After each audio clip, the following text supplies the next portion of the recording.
ఏదైతే పడదో లేకుంటే పడదు అనే మాటకు ప్రపంచంలో ఏది పడకపోయినా మన దగ్గర మాత్రం మందు ఉంటుంది. ఆ ఏది పడదు, నాకు పెరుగు పడదు, లేదంటే ఇంకోటి పడదు, ఫిష్ పడదు అన్నట్టు వాటికి మన ఎస్పెషల్లీ మన నియోకేర్ హోమియోపతిలో 100% మెడిసిన్ ఉంది. ఆ మెడిసిన్ ఇచ్చిన తర్వాత మళ్ళీ మీరు పడదు మేమే థర్డ్ డేనే స్టార్ట్ చేయమని చెప్తాం. మీరే దగ్గర ఉండి అంటే పెరుగు తినమని అన్ని పెరుగు పడదంటే పెరుగు తినే నాకు చెప్పమ్మా అంటాం.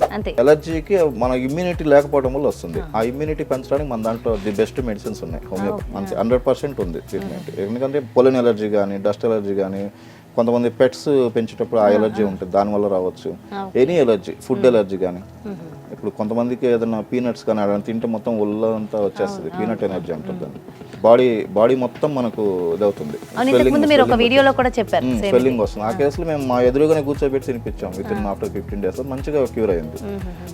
ఇప్పుడు మేము 20 years ఎక్స్పీరియన్స్ ఉన్నా మేము 3000 మందుల్లో కనీసం టాప్ 3 డ్రగ్స్లో సెలెక్ట్ చేయాలంటే ఒక జడ్జి లాగా జడ్జిమెంట్ ఇస్తాం. ఈ మెడిసిన్ కరెక్ట్, ఈ మెడిసిన్ కరెక్ట్ కాదు, ఈ మెడిసిన్ ఉన్న 3 డ్రగ్స్లోనే చాలా ఆలోచించి ఇస్తాం. కనీసం 20 minutes ఆలోచించగానే ఆ మెడిసిన్ సెలెక్ట్ చేయడానికి కుదరదు. అట్లాంటివి మనం ఓన్గా మెడిసిన్ వేసుకోవడం అంటే అది కరెక్ట్ కాదు. డెఫినెట్లీ సార్, ఏదేమైనప్పటికీ ఇలాంటి మెడిసిన్స్ మనం డైరెక్ట్గా కన్సల్ట్ చేసి తీసుకోవడమే అవునండి, సొంతంగా తీసుకోవడం అంటే అది కరెక్ట్ కాదు.